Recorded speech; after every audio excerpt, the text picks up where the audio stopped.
Greetings, everyone. Hi. And your mother smells of ash. That is the title I gave this video. It is, unfortunately. Yeah. So, I have to fight 2 black Gravios in this fight. Yay. I think it took me like 10 tries to get this video. I was very tired, upset, fed up, angry, and when I finally got the video done, my first thought was, you know what? In fact, I think like in the live commentary, at some point, I just screamed, "Your mother smells of ash!" Just because the Gravios was not doing what I wanted to do. And I was like, you know, I got my video title right there. Screw it.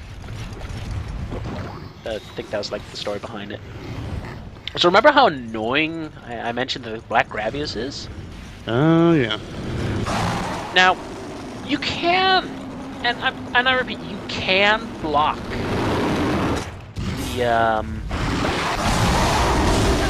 the clouds of death and the beams of death, but it requires a very special setup. First of all, it requires Black Gravios armor.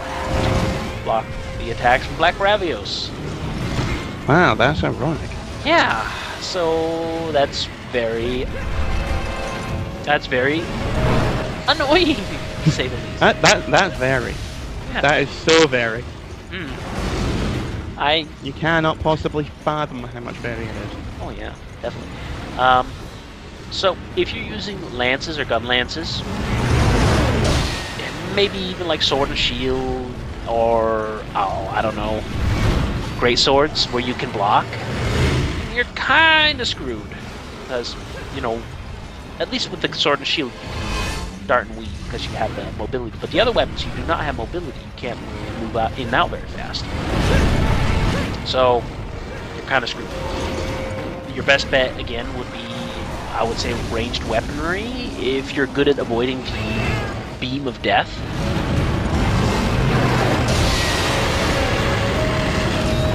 Or adopting the strategy I decided on. I have a hammer, and I'm going to be very reckless, chug potions, and not care about everything. I am going to just wreck him. Now, 1 Gravios, not so bad. I could deal with 1 black Gravios. In this fight, there's 2! And guess what happens? They have opposite, one will go counterclockwise around the map and one will go clockwise. So eventually they will always meet up. And then they'll be right on top of each other. The best thing you can do for that is run. And be patient and wait. You can see a gaping flaw in this plan. Yeah. But even if you're very patient and you wait, you can wait from 5 to 10 minutes just to get them to wait for them to move away from each other. So that's actually very obnoxious. And I could just adopt for going for the head strategy, but I figured out that, you know what, it's easier just to get free hits. Well, not free hits, but get some hits if I just stand between his legs and hammer all day long. Especially if he starts to just tail whip ineffectually. But here's the problem: when there's 2 black Gravios on the screen, and they both start spamming their beam of death in arcs. Slow down. No, you're just not going to be able to get away because they're probably going to murder you. By the way, here comes the 2nd black Gravios. Right there. Well, hello there. Luckily, I was near the zone line. But yeah, this will happen a lot. Which is why you want to bring as many large barrel bomb pluses as you can with you, because they will ignore the massive amount of armor that this monster has. So then you try to place as many bombs and blow them up as fast as possible. Just burn one of them down as fast as possible so they don't stand on top of each other the entire time. Oh, by the way, did I mention you should be patient? Because, yeah, I thought that would be boring for the video.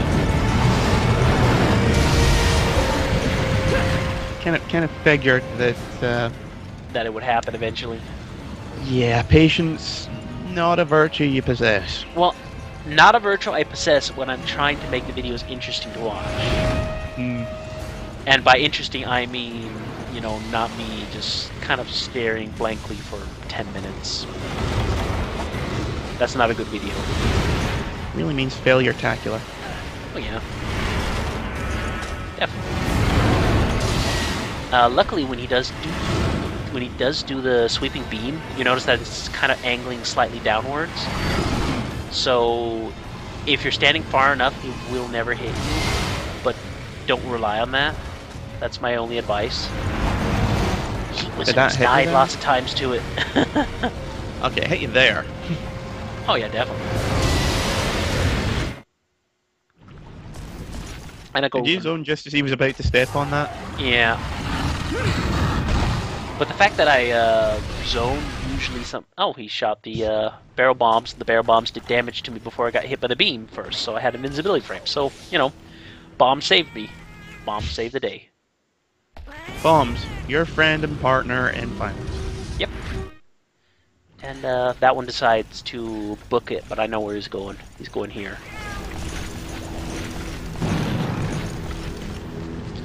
All the potion checking. All of the potion checking. And strangely enough, like he reset. Literally, he reset. He was running, but then I left, and then he reset a little bit back, so he did a little bit of a snap back, and then I went in, wondering why he was standing still. Went in to get him to move, because what happens if you're playing single player is if there's two monsters on top of each other, and you see one of them's about to run, and then you zone and wait. Well, what they'll do is they'll stop up and sort of reset a little bit of their animation, running animation. And they'll be standing there for several minutes before they start moving and leaving. So what you have to actually do is you need to go into the zone again, wait for them to leave entirely, and then you can go into the air where they were headed to.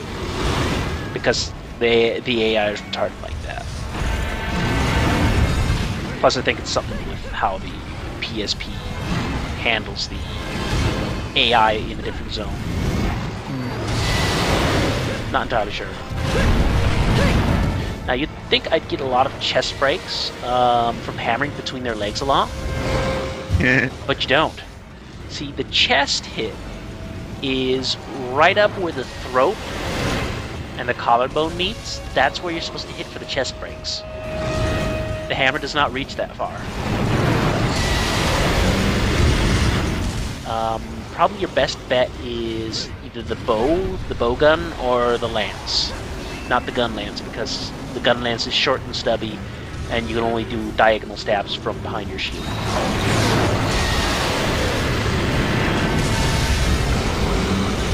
Well, that being said, I think in multiplayer eventually I will show one of the lances I've made.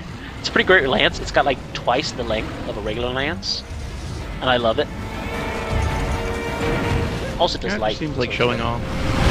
Yeah, but it's a good lance. I'll probably show it around like the multiplayer videos where I do Gold Rathian or Silver Rathalos. Just because it'll be easy to reach things, and on top of that, it deals lightning damage. People haven't guessed it, it's a Kieran lance.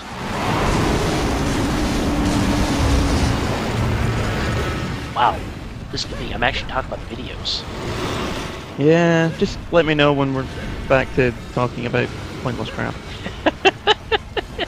I'll be interesting then, I swear. Well, there, finally killed one. Yay!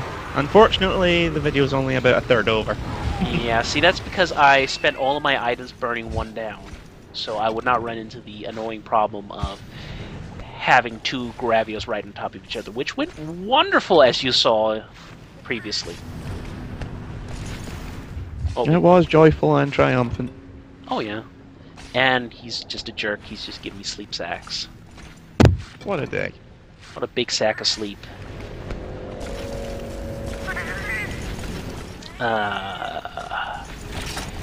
And you know what? What really is the kicker. If you do want his armor, this is the only fight in single player where you can fight a Black Gravios. So you have to take 2 of them down at once. That's both a blessing and a curse, because the blessing part is you get twice as many carves, and they're both a half health. The curse part is there's 2 Black Gravios on top of it. I think you can face more in multiplayer. In multiplayer, there isn't actually a fight where you fight a Black Gravios by itself, but you fight him in the swamp, which is, I found out, a worse place to fight him in. You cannot use pitfall traps there. And pitfall traps are pretty much the best traps to use against Black Gravios, or Gravios in general. I hate it when games do that. Oh yeah, so... And plus the multiplayer one has a lot more health because it's multiplayer. So you can solo it. I've soloed it several times before. But let me tell you, you need the perfect setup for it to do it properly within a good amount of time. Also,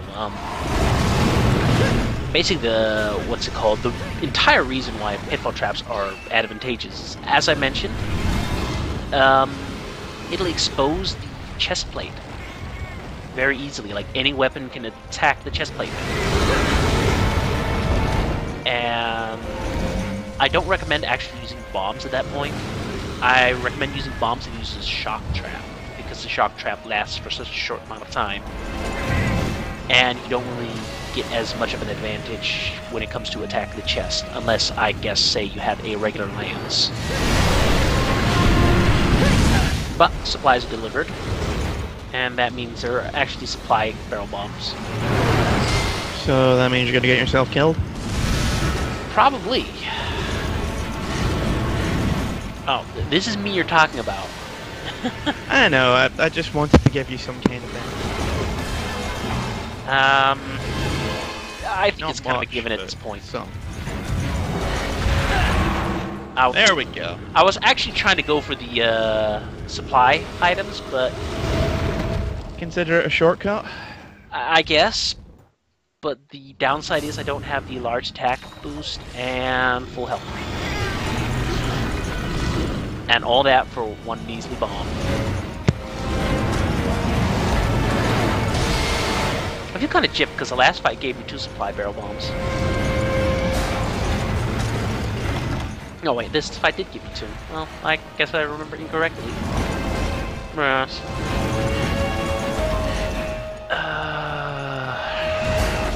I think I think I've said all there is to say about this fight. You know, like I said, same as the first, except with more death. Well, no, because this fight's infinitely more annoying.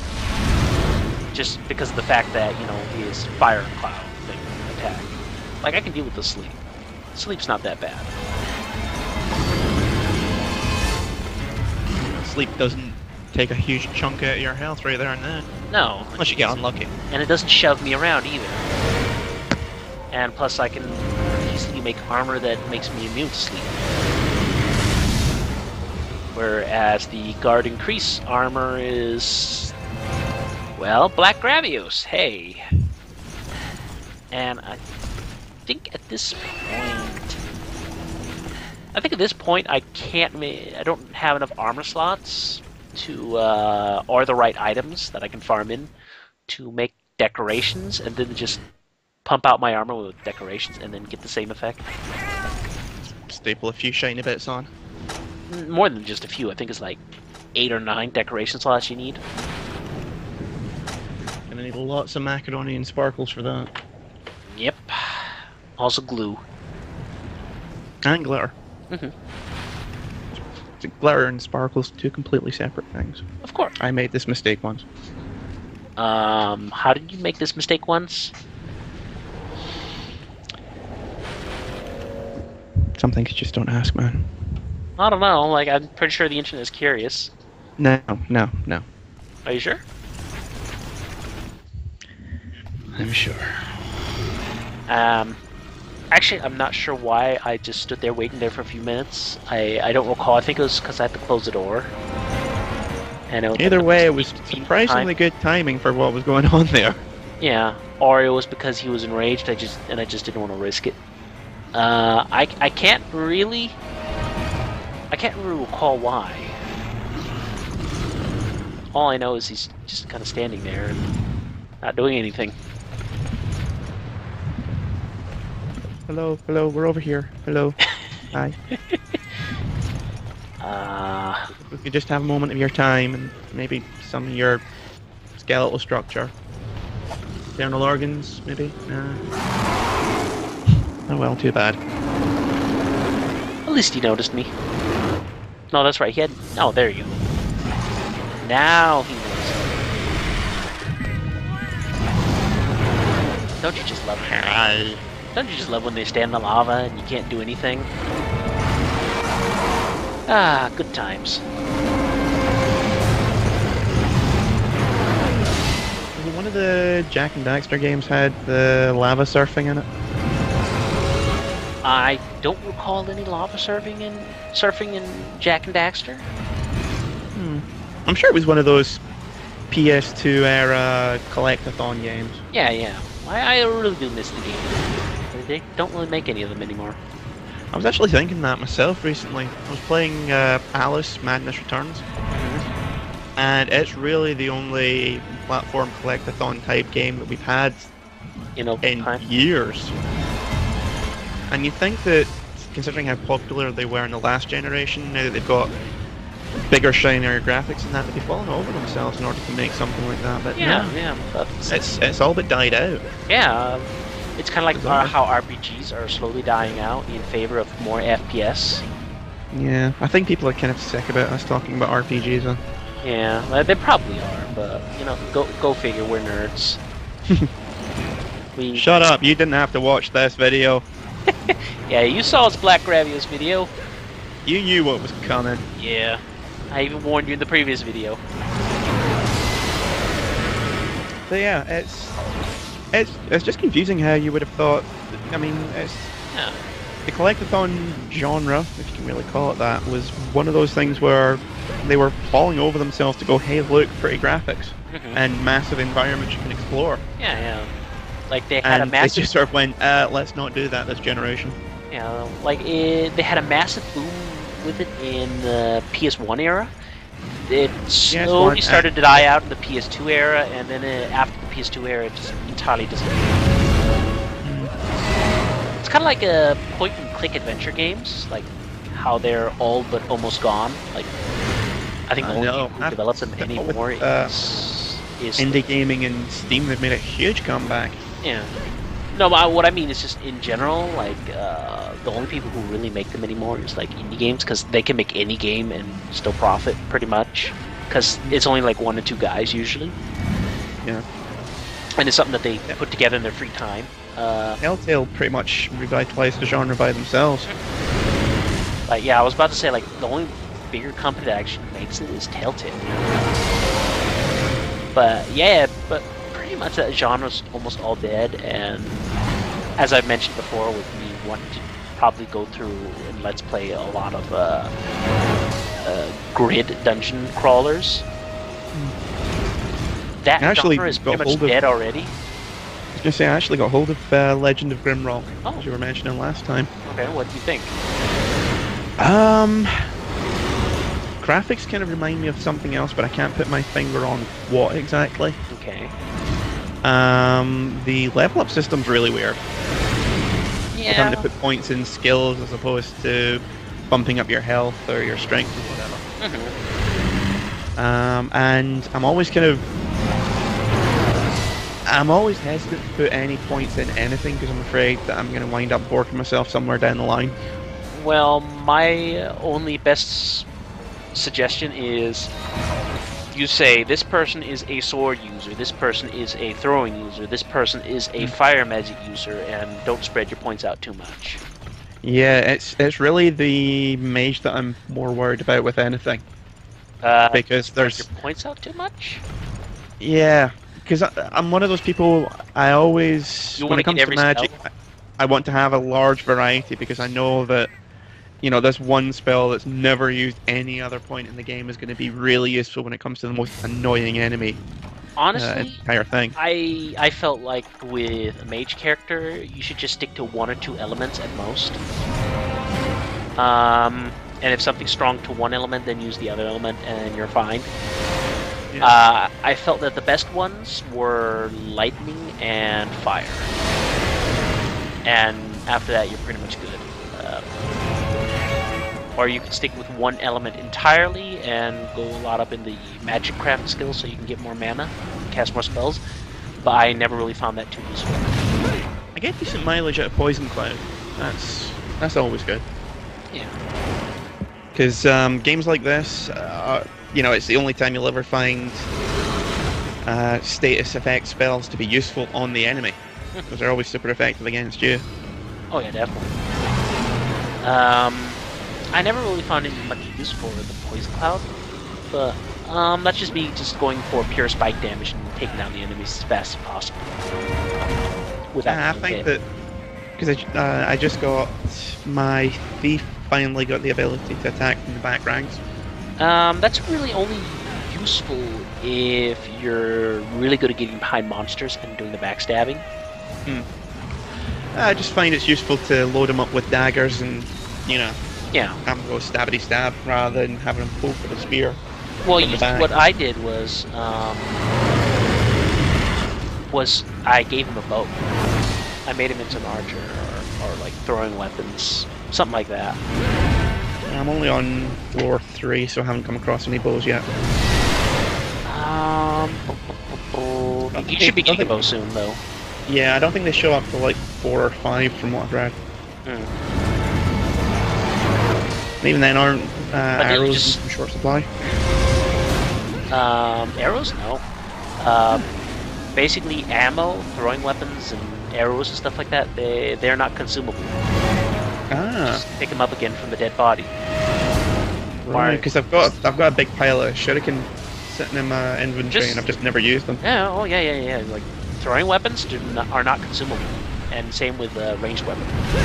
The only throwing weapons that are consumable, of course, is like the bomb potions. Yeah, it goes without saying. Yeah. Can't really piece them back together and shove everything back in the flask. Yeah. So, you know, there's that, but otherwise, and he lived right there, so he's almost dead. Yay! Yeah, look at that. The last 10 minutes of the video have just flown by. Yeah. Now that I wasn't just gabbering about the actual game. Oh. Anathema to these videos. It's more interesting when we don't talk about the game, let's be honest. Yeah. No, it's just I actually had stuff to say about the fights this time around. Gravius doing his new sweeping beam and me being really annoyed at this mission. And Silver Rathlos being Silver Rathlos. I don't know. I had some things to actually say about the video for once. So I should probably say them when I do have things to say about it, of course. It's better than hearing me talk about the Assassin's Creed series again. Well, I don't know. I'm still waiting for the third game. I didn't bother with all the, let's be honest, expansion pack installments sold at full price. They're actually really good. I'm still not gonna bother with them. Trust me, you are missing out. It's Probably. the Assassin's Creed series is one of those is the rare exception to.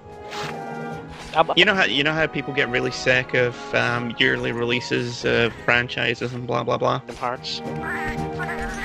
The Assassin's Creed series is the one which I would say actually bucks the trend, and each game is as good as the previous one. You know, I'll probably get them at some point when they're cheap, but right now I got too many things on my plate. Like I really do want to play like Dragon's Dogma, Dark Souls Prepare to Die Edition. I'm waiting for Final Fantasy XIV version 2 to be released, since that's around the corner. And I got my Monster Hunter Let's Playing to do. So like I got a bunch of things I have to do. Otherwise, if it wasn't because I knew what'll happen when I start a new game, then I would start a new game. Like, I would just go out and play them. What happens That's- is I get absorbed in the game and I don't stop until I win it, and then I'm like, oh, that's right, I should have updated 3 weeks ago. I'm the exact opposite, and I play a game and I get really into it, then I get distracted by something shiny over there, and I have to go and buy that. Well, I can only focus on one game at a time. I have ADD when it comes to games. And not so much here. But in a sense, I am easy to distract when I've been running a Let's Play for a longer period of time. But that's neither here or there. So, see you next time, I guess. Adios, amigos.